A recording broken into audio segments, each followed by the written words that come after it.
എല്ലാവർക്കും നമസ്കാരം. അപ്പം ഇന്ന് നമുക്കൊരു തനി നാടൻ പൊതിച്ചോറിൻ്റെ വീഡിയോ ആയാലോ.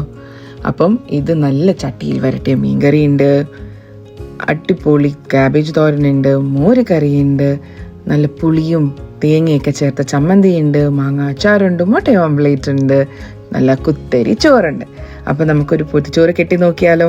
അപ്പോൾ എല്ലാ എൻ്റെ പ്രേക്ഷകർക്കും എൻ്റെ കുട്ടി പൊതിച്ചോറ് കെട്ടലിലോട്ട് സ്വാഗതം.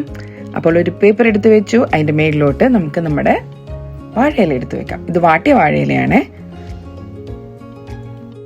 ഇനി നല്ല തൂഷനിലയിലോട്ട് നല്ല കുത്തിരിച്ചോറങ്ങ് വിളമ്പുക. ചൂടോടെ വിളമ്പാൻ മറക്കരുത്, കാരണം ഇല്ലെങ്കിൽ നമ്മുടെ ആ ഫ്ലേവേഴ്സ് എല്ലാം അങ്ങോട്ടങ്ങ് മിക്സായി ബ്ലെൻഡായി വരികയില്ല.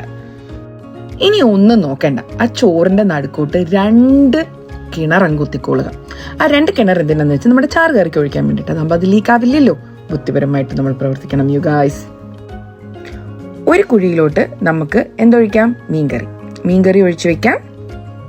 2ാമത്തെ കുഴിയിലോട്ട് നമുക്ക് എന്തൊഴിക്കാം? നല്ല കാച്ചിയ തക്കാളി ഇട്ട് കാച്ചിയ മോര് കറി ഒഴിച്ചു കൊടുക്കാം. ഇച്ചിരി കട്ടിയായിട്ടാണ്.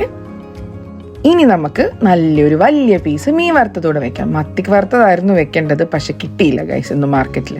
പിന്നെ ഇത് നമ്മൾ വീട്ടിൽ തന്നെ ഉണ്ടാക്കിയ മാങ്ങാച്ചാറാണ് കേട്ടോ. അപ്പം മാങ്ങാച്ചാറും കൂടെ 1 സ്പൂൺ അങ്ങ് വെക്കാം.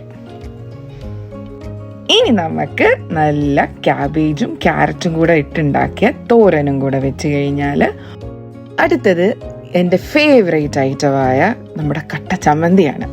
ഇത് മുളകും നമ്മുടെ തേങ്ങയും പിന്നെ പുളിയും കൂടെ എന്താണ് ഇതിന് പറയണത്, ചുട്ടരച്ച ചമ്മന്തിയാണ്, ചുട്ടരച്ചത്.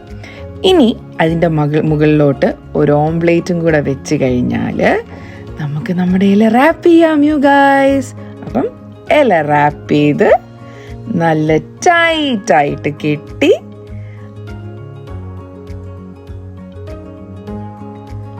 ആ പേപ്പറും കൂടെ വെച്ചൊന്ന് കവർ ചെയ്ത് നമ്മുടെ പൊതിച്ചോറ് റെഡിയായി ഗൈസ്. ഇനി നമുക്ക് അതെടുത്ത് കഴിച്ചാൽ മാത്രം മതി. നിങ്ങൾക്ക് അതിൻ്റെ ആ ഒരു ഫീലും ആ ടേസ്റ്റും ആ സ്മെല്ലും ആ പൊതി തുറക്കുമ്പോഴുള്ള ഒരു ഫീല് മുമ്പത് നമുക്ക് അറിയണ്ടായിരുന്നില്ല. പക്ഷെ ഇപ്പം ഉണ്ടാക്കി കഴിഞ്ഞപ്പോഴത്തേക്ക് നമ്മുടെ കൈ കൊണ്ട് ഉണ്ടാക്കിയ കറികളെല്ലാം കൂട്ടി കഴിക്കുമ്പോഴുണ്ടല്ലോ അടിപൊളിയായിരുന്നു ഗൈസ്, അടിപൊളി. നിങ്ങൾ എല്ലാവരും അറ്റ്ലീസ്റ്റ് നിങ്ങളുടെ ഒരു വീക്കെൻഡിൽ ഇത് ട്രൈ ചെയ്ത് നോക്കണമെന്ന് ഞാൻ ഹൈലി റെക്കമെൻഡ് ചെയ്യുന്നു. സോ എല്ലാവരും പോയി പൊതിച്ചോറ് ഉണ്ടാക്കിയിട്ട് എൻ്റെ കമൻറ്റ് ചെയ്ത് വന്ന് പറയണം എങ്ങനെ ഉണ്ടായിരുന്നു എന്ന്. ഇതിലേതെങ്കിലും റെസിപ്പീസ് നിങ്ങൾക്ക് വേണമെങ്കിൽ എന്നോട് ചോദിക്കാനും മറക്കല്ലേ.